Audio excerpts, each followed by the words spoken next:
My entitled boomer coworker is intentionally trying to sabotage my job so that I can get fired with her. Because I really believe that after she got in trouble with management for literally not doing her job right, she's now trying to drag me down to her crappy standards by getting me in trouble and sabotaging me in a way where I'll get let go at the same time as her. Here's what's going on. Okay, so my boomer coworker has a habit of trying to get me to slack off at work. For context, we both work remote, and she's been getting in trouble lately with our higher-ups for poor work quality, claiming it's discrimination because I'm not getting in trouble and it's only her. But my work is solid, and hers is shaky at best all the time. Here's a quick example. I was running slides for an important meeting, and right as the meeting started, we had a massive storm blow through our area. I chatted with her quickly just as an FYI, saying, hey, can you just have the slide deck up and ready in case I lose power? And to that, she said she would. Now, the storm caused no issues, and I finished running the slide deck, but the meeting went over a bit, and we were late for a meeting right afterwards. She then calls me wanting to talk about the first meeting, and I tell her we can discuss it later since we're late for the next meeting. Well, she then immediately tries to get me to just bail on the meeting, saying to me, well, I mean, who's to say you didn't lose internet because of the storm and can't go to the meeting? And I kept saying, well, I didn't lose internet, so I'm going to grab a cup of coffee and then jump into this meeting. But she doubled down and said, well, I think I must have got your storm too, so maybe my internet went out too, so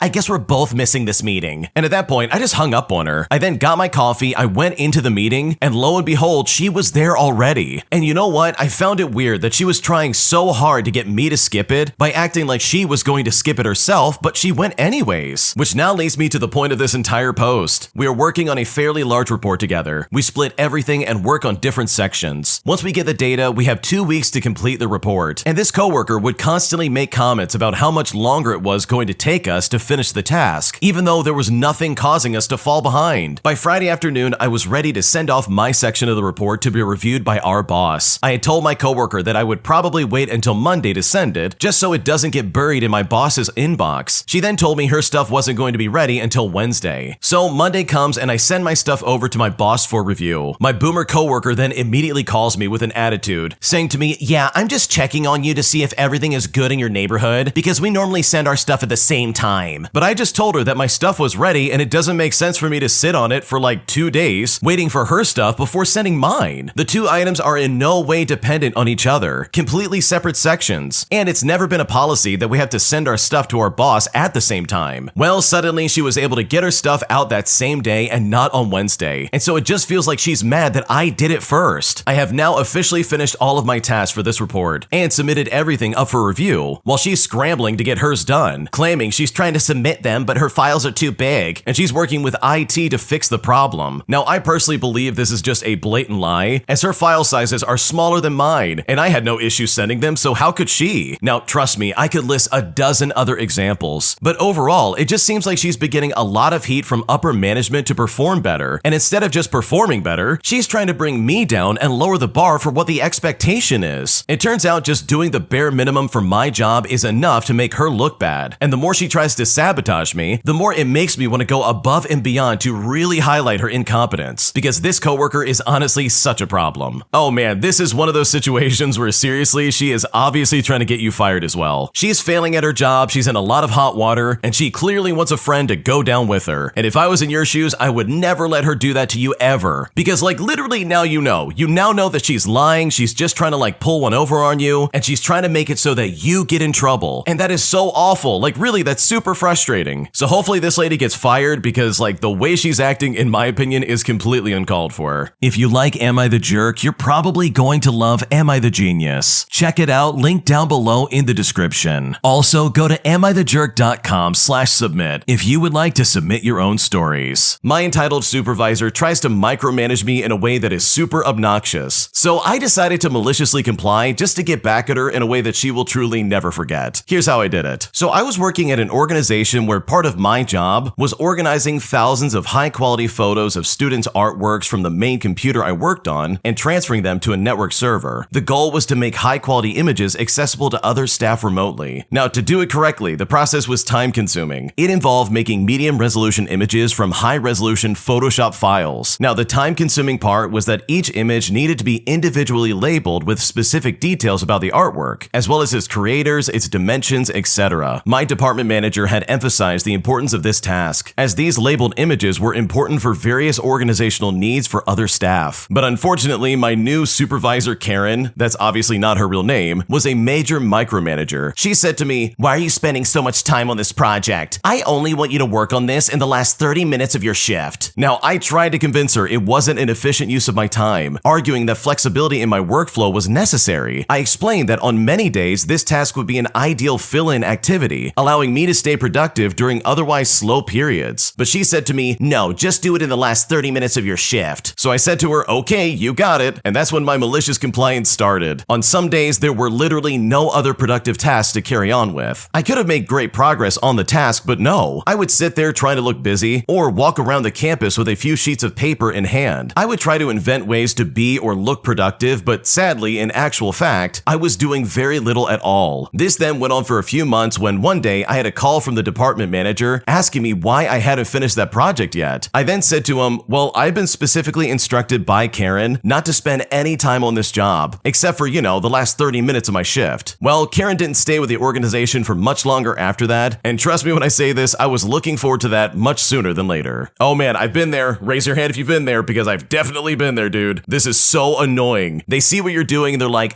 you need to spend less time on this and spend more time doing other things. Only work on this at the end of the day. And then guess what? It never gets done. Literally ever. It just never happens, and it's always your fault somehow. So I just love the fact that you turned this right back on this Karen and said, "Oh no, this is definitely your fault," because she learned very quickly that she can't micromanage like that and actually expect anything to legitimately get done. An entitled Karen literally wants to steal my takeout order all because she's in a hurry, claiming that I can wait just a little bit longer and that she's gotta go because her kids are in the car. And I'm honestly still shocked because this is the weirdest interaction I've probably ever had in my life. Here's what happened. Okay, so I stopped by a local Thai spot to pick up a takeout order that I had called in about 25 minutes earlier. I get there, I get my name, and the guy at the counter says, "Yeah, just finishing it up, it'll be out in a minute." And I think to myself, okay, no problem, I can wait. Well, then this customer who came in after me marches up to the counter and she says loudly, "I need that order, I'm in a rush." The cashier calmly tells her that it's already taken, but she then turns and points at me and says, "He looks like he can wait, I've got kids in the car." Now, when she said this, I kind of laughed thinking it's a joke, but clearly it wasn't. She then says to me directly, "Come on, be kind. Just let me take your food, you can wait for the next one." I say to her, "Ma'am, I ordered this 30 minutes ago and I'm taking it home to my family too." This Karen then actually tries to walk behind the counter to grab the bag that just came up. I mean, the cashier has to block her and say, "Ma'am, I'm gonna have to ask you to leave if you don't calm down." This entitled Karen then storms out, muttering how selfish people are and how this is why the world's falling apart. And it was so shocking to find out the world was falling apart over takeout, and not because this Karen was literally super entitled and tried to steal my food. Dude, this is so stupid, like seriously. Who in their right mind's gonna walk into a restaurant and be like, "No, I need that food right now. My children are way more important than you." And it's like, dude, you're just too lazy to order and now you're trying to make everybody else be inconvenienced by your idiocracy. Like seriously, that's so dumb, but also if that happened to me, I would be so happy to tell her, "No, you're not taking any of my food." Like I think I would find some kind of like sixth satisfaction out of being like, "Nope, you're not getting it, sorry." Because she even pointed to the original poster and said, you can wait, I've got kids in the car." And it's like, no, I'm not gonna wait actually. I ordered this 30 minutes ago. What do you mean I'm gonna wait? Just because you're a parent doesn't mean you're better than me. And based on the way you're acting, I bet your kids are like exactly like you, so I automatically don't care about your kids. So get lost, go to like McDonald's or something like that. It's not my problem you can't plan dinner properly. So yeah, I love this so much. This is hilarious in my opinion. And I love the fact that she got pissed off that you didn't give her your food, as if you're somehow required to give that up for some stupid reason. An entitled jerk gets pissed off at me when he says I parked way too close to his car. And even though I pointed out that he literally parked over the line, he still tried to blame this on me by saying this is all my fault, leaving me dumbfounded by his utter stupidity. Here's how it went down. Okay, so I was unpacking my university flat yesterday, and when I pulled into the car park, I pulled up next to two empty cars. Usually, people will fill the trunk, and then if they need to get any larger items in, they'll reverse or pull up on the pavement to get the doors open. So I pull in next to this car, and when I get out, I realize that his wheels are in my parking space. But it's no big deal because the spaces are bigger than normal, and my car still fits within the space. So I go up and I start packing bags and boxes, and then start bringing them down. When I get down, the first car is gone, and the second car has moved into its space. This man is at his car with his daughter, packing up her things and watching me walk to my car. I unlock my car, I start putting things in, and then this exchange happens. This guy looks at me and says, "Next time, don't park so close." I look around and then I look at him and I say, "Wait, are you talking to me?" He says to me, "Yeah, I couldn't get my doors open." But I just responded by saying, "Yeah, well, you're parked over the line, man." And then I pointed down at the lines. He said to me, "Yeah, well, I couldn't even get the doors open." But I responded by saying, "Well, that's because you were over my space." The man then tried to say that the place is empty even though it wasn't, and when he said that, he swore at me. So I responded back and said, "Do not swear at me like that." He then walked away in a huff, and I came back later and another car had parked on his left, so he decided to put a cone in the space to his right so no one could park there. But the best part about it is that someone just moved the cone and parked there anyways. I later saw him twice more today, and he either looked away from me or he hid behind things that he was holding on to. And that to me is just proof enough that he's ashamed of his behavior, because this guy was a massive jerk. Okay, this guy has no business trying to tell people how to park. He's literally parked over the line and he's trying to be like, "Hey, you need to watch where you're parking." It's like, dude, what are you talking about? You literally can't even park in your space. You're over the line and I'm parked normally. Like, if anyone needs to move, it's you and not me. And I love how he's trying to be like, "Oh, the car park's empty. You could have parked anywhere. Next time, don't park so close to me." It's like, maybe next time, if you learned how to park correctly, this wouldn't be a problem. So I don't know. I hate people who act like this because it really is super entitled, and it just makes you believe that everything's your fault when literally it's all self-inflicted problems. And that's the part I just don't think they will ever understand. An entitled call center worker was rude and incredibly racist to my coworker. So I decided to get some revenge by literally bullying her until she either quit or was fired, because now I no longer have to deal with her and I'm honestly super happy about it. Here's what happened. So my coworker is a very sweet little old Asian lady. She speaks with the accent and grammar of someone who spent most of their life speaking a language other than English. She also happens to be incredibly smart, very kind, and good at her job, as well as a consummate professional. On the other hand, I do not fit the definition of a consummate professional, and you're about to find out why. We had been dealing with this phone rep that we had to call as part of our job. Of all the reps, this lady was the hardest to deal with. She spoke with a southern accent that was so thick it was nearly impossible to understand. Even for me, by the way, and I'm a native lifelong English speaker. And I don't bring this up because there's a problem with having an accent, but rather to highlight the hypocrisy of the entire situation. This lady asked a multitude of extra questions that none of her counterparts had asked, and required extra steps for us to look up things for her. She also wasn't the nicest person in the world. She was snarky, she was terse, and generally very unhelpful. I complained about her a couple of times, but nothing was done about it. One day, my coworker had her on speakerphone, and I overheard the way she was talking to her, and my God, I was not happy. Somehow my coworker could understand her better than I could, so tell me why this chick was talking to my coworker like she was the dirt on the bottom of her shoe. It was in the way she repeated things verbatim if my coworker didn't give her exactly the answer she wanted, answers that she oftentimes already knew, but she still wanted to ask them just to be a pain. She would sigh and groan like she was in abject misery, refuse to answer my coworker's questions, and the tone of utter disgust and disdain in her voice. This lady was obnoxious to me and to others who I would talk to about her, but downright repugnant to my colleague. The more I thought about it, the more I realized everyone else I worked with, except for my one Asian coworker, sounds white or American on the phone, and none of us had received that level of disrespect. There was clearly a pattern. I determined that this lady was being racist towards my coworker, and that even if that wasn't her motive, she was a piece of garbage for talking to literally one of the sweetest and most competent people in that kind of way, which then began my campaign. I knew I couldn't prove that she was anything but generally bad at customer service, and nobody seemed to care about it enough to do anything about it. Therefore, I set out to make her job as hard as possible. I started taking all the calls that had to go through her when I was on shift, and I would drag the calls out as much as I could. I would put her on hold, I would pretend I was fumbling around for information, I would speak over her and give her more information than she asked for, but I would do it really slowly. I would go on deranged and off-topic tangents, anything to waste her time, and always with the sweetest and cheeriest tone I could. She went from snarky and mean to anxious and desperate, and I would like to assume that they had turnaround times they had to meet. I also continued to file complaints about her inefficiency and rude demeanor, and discreetly encouraged others who worked other shifts to also slow down their calls with her. Well, this week I discovered she no longer works at that call center when I went to file another complaint and was told that she's no longer being supervised by the person the complaints were being routed to. So there's really no telling whether or not she left of her own volition or was transferred to another department, which would explain why I haven't had to deal with her this week. Either way, I call it a victory, and hopefully this was a learning experience for her to be a better person. Dude, good for you. I love this so much. I've run into people like this as well, and it's absolutely obnoxious. There's clearly some discrimination going on, but you can't point it out, and it really is like under the surface, so you're like, man, this sucks so much. But I love the way you handled this, and I love the fact that you were filing reports. That is like a fantastic option. Sometimes it literally just takes the supervisor knowing about this for this kind of behavior to like stop immediately. So good for you for taking a stand for your coworker, because from the sounds of it, your coworker is super sweet and they definitely did not deserve this. this. My dad is consistently using my car, even though he wrecked my previous one, leaving me a nervous wreck every time he leaves for work. And at this point, I seriously don't know what to do. Here's what's going on. Okay, a year ago, I got a brand new car on finance. I work from home 4 days a week, and my dad works 5 days a week, roughly 50 miles away. I'm in my 20s and I live at home with my dad. My dad has his own car, which is just as nice as mine and meant for long distances and driving on the motorway. But because of the 100-mile round trip daily, he decided to start using my car 4 days a week for work. He told me he was using my new car because he doesn't want to decrease the value of his car when he eventually comes to sell it by increasing the mileage. He also said that because my car is on finance, it belongs to the garage. So I should make the most out of the money that I'm paying and use as many miles as possible. Now, I would agree with this if I weren't limited on my finance agreement and my insurance to a certain number of miles. A total, by the way, that I was getting very close to. To be clear, I am the insurance policy holder and primary driver, which I'm pretty sure is illegal as he drives it more than me, and I'm the keeper of the vehicle. The biggest issue is that the car I have now is not the new car I bought last year. My dad was involved in a crash in that one, and luckily my insurance replaced it with a like for like. However, I was without a car for 3 months, and my insurance skyrocketed. In that time without a vehicle, he never offered to take me anywhere, and I had to pay for taxis or count on lifts from family or friends. I'm glad he wasn't harmed in the accident, but every day I fret until my car is safely parked outside, as I'm scared the same thing will happen, and I will have to go through all the stress of insurance and everything else again, and be even more financially worse off. My dad also isn't someone I can sit down and talk to about this. In this house, it's what he says goes, and it's better that way to prevent things from blowing up. I hope this description of him is all I have to say about who he is as a person, because a civil discussion is completely out of the question. There is a lot of wear and tear on my car, which is likely to have come from his journeys, which he has said he will pay part of, which I really hope is true. After his accident, he lowered my rent slightly to account for an additional cost to my insurance. And just to be clear though, I pay for everything to do with this vehicle, apart from when he needs to fuel and I already haven't filled it up. I have lied about the insurance putting additional caps on following the accident that he was in, just to potentially get him to chill out on driving it. But guess what? He literally doesn't. He has even started using it outside of work times. It's a cycle I can't interrupt at this point to not disturb the peace. If there's any clever lie regarding insurance or finances that would dissuade him from using the car, I would really appreciate it, because right now I seriously don't know what to do. Okay, first and foremost, it sounds like your dad's a controlling jerk, and I'm so sorry you're dealing with that. It seems like no is never an answer for this guy, and that is really obnoxious. So I really want to echo one of the comments that basically says, like, the best thing to do is to keep your head down and get out from underneath your father's control. Get a plan to leave or move out or find roommates or something, because I completely agree with this. The only possible solution is maybe like getting away from your dad and taking the car with you. Any lie or any excuse or even like standing your ground just isn't going to get through to this guy. He's still going to do it and is still going to screw you over again. So hopefully you take that path, because from the sounds of it, it really seems stressful to be living with this guy. This next story came from the Am I the Jerk subreddit. Check the links in the description if you would like to submit your own story. Am I the jerk for planning to call the cops on a former friend of mine just to get back my wallet that they took from my home? Here's what happened. Okay, so this is a long story, but after a hurricane last year, a woman who I had become friends with after hiring her as a cleaner went to my house with her son and his friends, and they tossed a bunch of damaged stuff, but also a bunch of not damaged stuff. I was not there, I had evacuated, but I paid her to help me out via Zelly. In the midst of this, she sent me a photo of my main wallet and said she was putting it in her car for safekeeping. Their job was to just take out mattresses, appliances, furniture, stuff like that, and to help clear out the yard. I was returning 2 days later, but those big pieces would be hard for me and my husband to move, and I specifically told her not to throw out any wood items, including my dining room table. When I returned, I was furious because she'd basically trashed my house and threw out stuff that I had already green tagged to stay, and things I told her not to do, and just put them on a huge pile in a way that immediately ruined them. Bunches of my personal stuff, like expensive makeup, was just completely missing. She kept texting saying that she deserved a cash tip for doing such a great job, and at that point, I just lost it, and I let her know exactly how I felt via text messaging. We got into a text battle, and she was all butthurt about it. Well, that was last October, and I have not seen her since, but I've also reached out suggesting that we meet and talk to clear the air. I was just very upset at the time. I mean, my mom had just passed away a week earlier, our house was damaged, and then I come home to find it basically stripped of stuff that I had planned to keep, plus a lot of my personal things that I knew were fine. But she refused to respond, and I gave her a final deadline of last weekend to return my wallet. Now, I feel like after all this time, she is just being very childish. childish. So would I be the jerk for now going to the police and filing a report against her for stealing it? The wallet was a gift from my mom, but more importantly, it has an expired ID, credit cards, gift cards, etc. And I put a stop to the credit cards, but I don't even know everything that's in it. I just want it back, and I don't think I'm asking too much. What should I do? Holy crap, no, you are not the jerk for wanting to go to the cops. This lady is being super weird. It honestly sounds like she ransacked your house and then was like, okay, cash tip me please. Like, dude, what are you talking about? This is not what you asked for. She basically stole your expensive makeup, a wallet, and God knows what else and said, okay, see you later. And that is unfair. Like, all you're asking is for her to give back your property. You probably don't even want to talk to her any further. You just want your stuff back. So in my opinion, I don't think you're the jerk if you did want to go to the cops. You have given this person ample opportunity to prove they're not a piece of garbage. And if they really want to mess around, then in my opinion, it's time for them to find out. My entitled toxic boss works me harder than I've ever worked in my life, giving me no time off and quite literally burning me out of my job. So I decided to quit to help my mental health improve, only to then get desperate messages from my former boss, as she is now begging me to come back because literally nobody wants to work for her. Here's what happened. Several months ago, I picked up a side job at a local bar and cafe. It is quite a popular place, and my sister and I used to go in there a lot since she's friendly with the landlady. We were talking about her looking for help behind the bar one day a week in the evenings, and I agreed to give it a go after she posed the offer to me. I was going through a bit of a stagnant phase in life, and I thought it could be fun and worth the extra money. Even though I already work full-time, it is kind of a hybrid, so I have more flexibility around things outside the office, and she said that she understood if other work commitments needed prioritizing. I've never worked in a bar or done barista before, and there was absolutely zero proper training. My first shift, the landlady showed me where everything was, and then immediately got me on serving customers, while she disappeared off to do other things. I knew next to nothing about wines or beers that we had on stock, how to measure and pour all the different drinks, enter all the items correctly onto the register, how to navigate the coffee machine, as I did burn myself on the steamer more times than I can remember, but thankfully the regulars gave me a lot of grace and advice, and eventually I muddled through. Well, I stuck it out since the extra cash in my pocket certainly didn't hurt, but it was stressful and physically demanding even at the best of times. It was often loud and busy in there, with live music or karaoke playing. I mean, you would be on your feet constantly running back and forth, bending and lifting heavy crates in and out of the dishwasher, getting your clothes and shoes soaked with beer. It was a tiny space behind the bar, and the landlady seemed to have zero spatial awareness, so she would be bustling in behind you to grab things while you were literally in the middle of serving, knocking past your elbows while you're trying to pour, squashing into you on the beer taps, tripping you and blocking you in while she stood to talk to people and expecting you to contort around her with your hands full of pints or hot drinks. She also had a habit of telling you off about doing stuff wrong, either something she'd never bothered to show you properly or that you'd been doing the way she showed you for weeks. Like, she would just decide on a whim that she wanted something done differently and you were expected to know and immediately correct it. She would pull me aside to lecture me about the most random things, like the volume I was talking over the bar, the type of mug I used for someone's tea, or the way I arranged the candles on the table. My agreed shift was 6 to 11 p.m. close, but we often didn't finish until 11:30 since the landlady would let regulars stay longer or extend last orders when it was busy, and she would eventually let me go closer to midnight a lot of the time, knowing that I'd been working all day and that I was going to be up for work again the following morning. I then got added to the staff's WhatsApp group to keep up to date, and it was mostly a stream of passive-aggressive essays from the landlady, randomly updating all the shift and bar rules and expecting everyone to follow along, or calling everyone out on how things were being done wrong. You know, since she didn't actually train anyone properly, it just got ignored. Instead of planning cover for events, she expected anyone to just be able to pitch in to pick up the slack. She would frequently be asking for people to stay longer or pick up extra hours, and there was always a sense of urgency and guilt tripping around it. She would say stuff like, "We really need everyone to pull together and help out, guys." Most of the other staff were part-time and had other full-time jobs or commitments just like me. She would message me individually, asking if I could do extra shifts as well, or wait to pitch in last-minute requests on me in person, hoping that I would say yes if she put me on the spot. A couple times I caved in because I had the free time and the energy, and conveniently those shifts always ended up being the most busy and stressful. There were a handful of people who the landlady let in that were barred from all the other places in town, like this one alcoholic woman who always made weird comments about your appearance, and she would even try to reach out and grope you inappropriately. Then there was the middle-aged married man who sat at the bar leering and making gross, awful comments and jokes about people, and he would also be asking all the girls for hugs. Then there's the dodgy group of lads who were always off their faces, trying trying to intimidate and threaten people and even start fights. The landlady never seemed bothered by any of this and wouldn't really support us if me or the other staff brought up feeling uncomfortable when they came in. In fact, she'd often continue to enable them by giving them exactly what they wanted. She started to take liberties, leaving staff on their own without notice, and would put her partner in charge while she went off on holiday. But he knew nothing about running the place and would just disappear off for ages. So if it was a busy shift, you were totally on your own. There were so many times I was forced to do things I didn't feel safe or comfortable doing, such as leaving the bar and till completely unattended just to make food in the kitchen, or having to lift and carry massive crates of drinks and empty glasses across the slippery paved courtyard in the rain. There was absolutely no planning for the volume of customers we would regularly have to manage alone, and we could easily have up to 30 plus people on an evening packed into the bar area. The last few months, I was under a huge amount of extra unexpected stress and pressure from my regular job. So I think the landlady could tell I was getting burned out, but she rarely tried to check in or ask how I was doing. I went through a phase of suffering panic attacks quite badly a few years ago, and I had my first one in ages in the middle of a shift at the pub when nobody was around to help. I also had to go to my doctors a few times in as many months because I kept breaking out in odd rashes, probably from all the stress, and the medication they put me on was making me incredibly nauseous if I didn't eat at regular intervals, which of course I wasn't doing, and I wasn't getting any sleep. I kind of hit rock bottom after a horrendous couple of weeks at work around November time. Big organizational changes dropped on us without warning, multiple days of overtime and working through lunches, as well as not getting up from my desk or seeing sunlight for hours, while more and more things continuously got piled on me and everyone else involved is conveniently out of the office. I asked the landlady if I could sweep out my next shift to give me a break, which is something I absolutely hate doing, and she straight up told me that she wasn't going to be there so she couldn't help me out, and no one else was available, so I had to go in, and it ended up being one of the busiest nights I've ever had. The landlady's partner, of course, was nowhere to be seen, so I was left to drown. It was so stressful that within the first hour, some of the regular customers kept coming to ask if I was okay, because I must have looked like I was on the verge of having a breakdown. I couldn't hold a glass steady, or even make eye contact when they were speaking to me. At some point, I honestly wasn't even aware of time passing at all. The landlady's partner decided to appear to grab his coat, told me he was going home to have dinner, and then he disappeared until closing. No more than 2 days later, I got a message from the landlady asking if I was available to take an extra shift that Saturday, and that is the moment this broke me. I told her no, but that I would drop in to see her after work, and I think she could tell that something was up from that, because when I came in and asked her for a chat, she pretty much immediately and bluntly asked me if I wanted to quit. Now, I was quite stunned by her attitude. I was not sure if she was angry or if I should be angry about her being angry, but I kept my cool and we had a brief conversation about things. She didn't put up any fight and just offered to keep me on the group chat in case I ever wanted to pick up the odd shift here and there, to which I told her I would need some time to think about that. I stayed for a quick drink and went home to try and enjoy my weekend off. Well, it's been about a month and a half since then, and I haven't been in or heard anything from the landlady. Just before Christmas, my sister convinced me to go in for a drink with her, where I briefly saw the landlady, who immediately goes, "Oh, hi there, so when are you coming back then?" And at this point, I just laughed it off and I ignored her, as I currently have no intention of going back at all. I've just got back from a weekend away seeing the rest of my family, and I am now straight back to work. It's been so busy. I haven't been able to take any time off between the bank holidays, so I've been trying to fit in traveling and other plans around that, which is stressful enough. I then look at my phone and I notice a message from the landlady asking if I'm free on New Year's Eve to come in and do a shift in the middle of the day, because apparently she has loads of staff off and she can't find anyone and she's desperate. Then she tops it off and says, "And let's have a chat about you coming back in the new year." Now, I'm completely dumbfounded by this message, as she's not even reached out to me until now, not to mention it's a normal weekday, so she knows I'm working. But with this, I just ignored the message, and later noticed it had been deleted from the chat history. My sister went in for a drink there last night, and she's messaged me saying the landlady was asking about me and that she missed me yesterday. And it's like, yeah, okay, sure thing. But personally, I don't think I'll be going back in there for a good long time, because that landlady was seriously toxic. Wow, I cannot stand people who act like this, especially when they run a business and they're wondering, wow, why are people quitting? It's like, I don't know, let's think about this for a second. You leave all of your servers and your workers high and dry, you do nothing to help them out, and you don't even check in on them. Like seriously, it doesn't take a genius to see that one of your workers is stressed out of their minds. They're trying to get things done, and here you are off on the side not doing anything to help out. Like if she had any sense about her, she would actually take the time and be like, okay, wait a second, what's going on here? Why are you stressed out and how can I help out? But instead, she tries to make everything seem like an emergency when she's the one lacking planning. And this is something I've said once, but I'll definitely say it again. Someone else's lack of planning is not your emergency. And it really sounds like the landlady in this story has no planning skills whatsoever. So good for you for getting away from that. And if I was in your shoes, I would never go back to that job because that lady sounds like an awful boss. If you like Am I the Jerk, you're probably going to love Am I the Genius. Check it out, link down below in the description. Also, go to amithejerk.com/submit if you would like to submit your own stories. Today, I got messed up by getting fired from my job after they made it super ambiguous about whether we had training or not, resulting in me missing it and getting fired overnight. Here's what happened. I'm an 18-year-old female, and I've been working at my part-time job at a government-run amusement park for the past year. I believe I've been a great worker. I'm responsible and serious, and I have rarely had any negative talks with my supervisor. I believe I've always put in my best work, and I've been a great asset to the team. My job hosts very regular training sessions, since we do different things in the amusement park for every season. I've noticed this from the start, but the job would never indicate if the training was online or in person. The first few trainings, we got emails telling us if it was in person or online, but afterwards, I've just been reaching out to my supervisor, asking if the training would be online or in person. From this, I've caught the pattern that 2 to 3 hour trainings are always hosted online, and I've only had in-person trainings that are a minimum above 5 hours, since it is a hassle to open the park and get all of our safety inspectors and supervisors in for a 2-hour training session. Winter season rolls around and training starts again. Since I've worked there for a year, I didn't think that it was necessary to email my supervisor and confirm, and proceeded to totally mess up by not setting an alarm for training. I always have emails with sound notification on, so I assume once they send me an email, I can just join it, and hence don't need an alarm. Well, I got distracted with a ton of homework, and I didn't think too much about the training. I just waited for my email, and eventually I forgot about it. Well, that email never came, since the training was in person. The next day, I woke up to all of my shifts being canceled, and an email from my boss that says I was fired. I was very caught off guard because I went from having a stable job to losing it in one night, and I honestly regret it so much. It really sucks because I know there's another training time they could have scheduled me for, and we always host 2 of every trainings due to time conflicts for some, and allow other employees to choose the date we prefer. I'm sad to be fired so suddenly, especially after putting in a year of hard work. I've never made mistakes at my job, and making such a big mistake is really killing me. To make things worse, it's Christmas and I was counting on my income this month to buy gifts for my family. So honestly, right now, I don't know what to do. Okay, these people suck. This is not totally your fault. They literally make it so ambiguous if you do or don't have a training that it makes it impossible for anybody to know if you should show up or not. Like, this doesn't fall on your shoulders, this falls on theirs. And trust me, this is not the end of the world. Sure, you got fired, but my God, let's think about what you got fired from. These people do not have their ducks in a row, and I would never want to deal with that. So truly, I'm happy that you got out of there. This job sounded miserable, and this honestly is not somewhere I would ever want to work at. My girlfriend is mad at me that I tipped our waitress, as she feels some secret flirting was going on, despite the fact that quite literally nothing happened. And at this point, I don't know what to do. So my girl and I have been together for 9 years now. The other day, I asked her if she wanted to go eat at this restaurant that we always go to, and she said yes. So we go, we get seated, and we order. Our waitress is a new hire who is very friendly and very smiley. Before I get into this, I would like to preface this by saying that my girlfriend has been pretty insecure lately, all due to a slight weight gain. Anyways, we are ordering our food, and when the waitress asks me what to drink, I look at the menu and I say, "Can I get this Lipton iced tea?" The waitress then says, "Yes, but it's not as sweet, just so you know." I then said to her, "Oh, it's not? Well, never mind then, I'll just have some water instead." After she completes our order and walks away, I said to my girlfriend, "Man, I wonder if they even have sweet tea." My girlfriend then says to me, "Why didn't you ask her? Did you get nervous?" And she said this in a condescending tone. I said to her, "No, nervous for what? I just didn't think to ask because she should be the one to tell me if they do or not. It's her job." So anyways, our food comes out and the waitress brought out the tea and packets of sugar, and I thought to myself, that's really nice, that was really thoughtful. My girlfriend also asked for new fries because ours were cold and old, and the waitress brought out a new batch of fries no charge. Overall, she gave good service, and that's obviously what my tip is based on. So when we get the bill, I'm about to write the tip and my girlfriend says, "You better not." So I look at her with a raised eyebrow, I suck on my teeth, and I put a $5 tip. For extra info for context, a few years ago we went to a nice restaurant by the beach, and our waiter was a man. He gave amazing service, and I tipped $20 for our $50 bill. So let that be a reference to show that I tip based based on the service. And with our bill only being $21, I felt like I was under tipping them. Well, fast forward to today, and after the silent treatment, she finally tells me that she got mad because I tipped her and she felt like the waitress had an attitude with her and was all smiles with me. But I honestly didn't notice any attitude at all. We've been fighting and she's saying I betrayed her. She is saying I was looking at her some type of way and I'm like, what are you talking about? I was looking the same way I look at anybody else. So seriously, right now I'm so confused and I don't know what to do. Wow, your girlfriend is super insecure. This scenario sounds pretty like tame in the most part. Like you were just being cordial and professional and there was no flirting or any kind of like, oh yeah, she was all smiles with you. Like please, give me a break. That's so weird. Just because your girlfriend's insecure doesn't mean every girl around you is somehow like a cheating opportunity for you. And also, why wouldn't you tip that lady? She gave you fantastic service. She seriously was like really nice and did exactly what she needed to do. Like if anyone has a problem, it's your girlfriend. So hopefully she can get her act together and stop acting so weird because this behavior really is unnecessary. My entitled coworker argues with a restaurant owner, making a fool of himself all because we arrived late for the buffet we were trying to catch. And as a result, I became incredibly embarrassed, wishing that my coworker would simply shut up. Here's what happened. Okay, so last summer, I was an intern at a news station during the weekends. The team consisted of me, the cameraman, and the news reporter. This news reporter was pretty nice for the most part, and I learned a lot from him. He always made sure I was comfortable and protected me from weirdos who tried to have their 15 seconds of fame by fooling around when I was in front of the camera, but sometimes he could be a bit entitled. So one day we finished recording and we went to eat at a restaurant. This restaurant had a buffet, but said buffet would close at about 3:30 p.m. And when we sat down at the table, it was about 3:35 p.m. We really wanted to eat from the buffet, and so we asked a waitress if the buffet was still open, to which she said no, it was closed. So we had to choose dishes from the menu. He insisted a little bit, saying how it wasn't that late, but then the lady said the kitchen for the buffet was closed with a nervous giggle. And that's when suddenly the owner came and tugged on the lady's arm to get her away from us. He must have been watching and probably thought we were going to be rude or something like that with her. My coworker explained the situation and defended himself by saying how he was asking politely, and eventually the argument escalated into almost a shouting match. I felt so embarrassed, and I kept telling him to stop it while the cameraman hunched on his seat, embarrassed as well. Eventually we got out because my coworker didn't want to eat there anymore, saying how rude the owner was. I apologized profusely to both the owner and the waitress, and they smiled at me saying it was no worries. They were just a bit bothered by my coworker. Once outside of the restaurant, we talked about what had happened and I snapped at him, telling him this wasn't like Madrid, where so many businesses are open 24/7. This was a small town of almost less than 10,000 people, and they had different rules. He just huffed and said, well, I don't like it. And besides, can you believe how rude and nasty he was? Unbelievable. So yeah, lunch that day was pretty awkward, and I honestly could not wait for the day to be over with. Yeah, I can't stand when someone's acting entitled, but they're completely in the wrong. It's one thing if you know you're being screwed out of a deal, but the fact of the matter is you guys showed up late, and it seems like everybody else accepted that except for this one weird coworker. Because as soon as they start freaking out, it makes everything else incredibly awkward. Like that really sucks, and it's so unfair for all of you. I mean, I know when I'm in that situation, I am cringing into oblivion. So yeah, your coworker was completely out of line, and the fact that he was assuming the owner was being rude is just insane in my opinion. Because for all intents and purposes, they were being super professional. So the way your coworker was acting is just completely out of line. My entitled supervisors leave me out on a limb, forcing me and the two other people on the night shift to literally do a deep clean of the entire kitchen, as well as complete all of our prep work for the next day of service. So I decided to get some petty revenge by going as slow as possible so as to completely disrupt anything that they tried to do the very next day. And I've honestly never felt better about getting back at somebody in my life. Here's what happened. So a few years ago, I was deployed in the US Navy as a cook. For those who don't know, usually cooks in the military are overworked, just like most civilian cooks, and usually have to go through a lot of BS when it comes to sanitary inspections. It was only me cooking at the time in a night shift, and I had a team of 3, 1 cook and 2 attendants, and the day shift had over 6 cooks and 9 attendants. We had a big inspection coming up, and we were out at sea, so we had to deep clean the entire galley. Now, here's the fun part. The day shift supervisor said that I needed to deep clean the ovens, the grills, as well as the kettles, which is basically everything we used to cook. But what really got me mad was that the night shift hardly ever touched any of that, because our main focus was to cut prep for the next day. We had a big day the next day, so what they were asking was way too much, even if you didn't take any breaks. I asked them if they could take some of the items, and they said no because night shift never did did anything anyways. And it's like, oh, that's really what you think? Fine, let's find out what happens when we get some revenge. I purposefully left all the deep cleaning for last instead of starting as soon as I came in. Me and my team cut what we needed to cut and took care of our own stuff. And I waited until almost the very end of breakfast to start cleaning. I took all the oven racks and put them in the big kettles to boil the black stuff out of it. And then I started cleaning the grill. With the grill being cleaned, the ovens with no oven racks, and all the kettles being used, they had no chance of putting a meal on time. When lunch was about to start, that's when I decided to finish my cleaning. There was no food at all to serve the customers, and my supervisors got mad at me. The executive officer of the ship came down to the galley to see what happened, and my supervisors actually told him that it was all my fault. He then asked for my side of the story, and I told him what happened. So he asked them if that was true, and when they nodded, he called them stupid and cussed them out and dismissed me. And honestly, with all things considered, that really felt oh so good. Oh, I bet that felt amazing, because seriously, the way this was handled was so stupid. And I've been in that situation where I've worked the night shift, and people during the day are like, oh man, you guys don't do anything. And it's like, I'm sorry, but I'm making sure you have stuff to do tomorrow. I'm literally prepping for your day. Are you kidding me right now? So for them to be like, you need to deep clean all that stuff and do your normal job. Like, that is so weird, and it's honestly just not fair. Because the original poster has it right. They're overworked and they're understaffed. I mean, just look at the comparison of who's working the night shift compared to who's working the day shift. It's literally like 1 cook compared to 6 and 9 attendants compared to 2 attendants. It is not even close. Like, seriously, that's just not fair. So for me, I find this petty revenge very deserving. These supervisors left you out to dry, and then when things weren't done in a timely manner, you know, because that was literally impossible, they tried to blame you to the executive officer. Like, I've heard of people being toxic, but that is so unbelievably toxic. So for them to get chewed out and called stupid by the big man in charge, that in my opinion was absolutely deserved. My entitled parents absolutely hate my fiance, despite the fact that he is quite literally a perfect future husband, as they have gone as far as to say that he is absolutely the worst thing to ever happen to me, and that I'm going to regret marrying him for the rest of my life. Here's what happened. Okay, to start things out point blank, my parents don't like my fiance. They have made it obvious throughout our whole relationship that they are not big fans of him. We have had this conversation multiple times, but today I have had it. We have been together for 3.5 years, and we got engaged this November. In some ways, my parents are traditional. When my boyfriend and I first started dating, I tried to look for someone I really thought that they would like, because that really mattered to me. They wanted me to be with someone who was educated, had a good job, from a nice family, and shared the same religion and culture. I really valued that because I also wanted the same from most of those. He checked all my boxes and then some. I admire how strong of a work ethic he has, and how when he has goals for himself, he works towards them 100% to make it happen. But on the other hand, he is so gentle with me and loving. He supports my dreams. He makes sure that he does whatever it takes so that I am happy. We work so well together. We have the same sense of humor, and in general, we are truly best friends. I thought my parents would love him because of all of this too, but I was completely wrong. They quickly found things they disliked about him. We live an hour away from each other, and he lives in the city, so we hang out there often because there is more to do. And they just hated that I drove to his house. They thought it was very disrespectful to me that he would want me to drive there, and instead he should pick me up and drive me back to his house, and then bring me back home that same night, because we don't do sleepovers. I told them that was unrealistic, as we would lose time on driving. If we lived closer together, he would pick me up, but he works until 6:00 p.m. most days, so I come to his place right around then, so we can then have more time to hang out. If he had to pick me up, we wouldn't get to his place until about 8 or 9:00 p.m., but they didn't care about the logistics, only that he's not a gentleman. He takes us on date nights with dinner and an activity weekly and buys me flowers multiple times a month. He opens the car door for me always. He cooks for us. He is kind with his words when I'm feeling down. So to me, he is a gentleman. He has a 9-to-5 job that is well paid. He is also a landlord and likes to flip properties on the side. He has a couple of 6-unit buildings and a few single units in the building he lives in. He has goals of retiring early, and he doesn't believe a 9-to-5 will get him there. He does have loans that he had to take out for some of these, but a few of them are almost paid off, and others will be paid off in years to come. So basically the snowball effect. Sometimes these properties need repairs done, as they are not all brand new. Furnace problems, pipe leak, etc. And he pays for these repairs from the extra money he gets from rent. And he is really doing well with this, I have to say. But my parents hate this. They say I will never be able to live a normal life with him being up to his neck in loans. They say he will bankrupt us, and we will never be able to afford nice things or vacations or raising children because he is wasting money on buying properties. No matter how many times times I explain how they will be paid off or anything else, they just simply don't care. This one, I guess I can understand where they might be coming from, because I get that landlords often are not well liked. And while I won't be getting into that, I also get why my parents might be apprehensive about this. I was on the edge at first too before he went through it all with me. Investing is not for everyone. It is risky, but that's why you have accountants and other professionals to help you make smart moves. We have to go through our finances. We made a budget, and we will always be able to live a comfortable life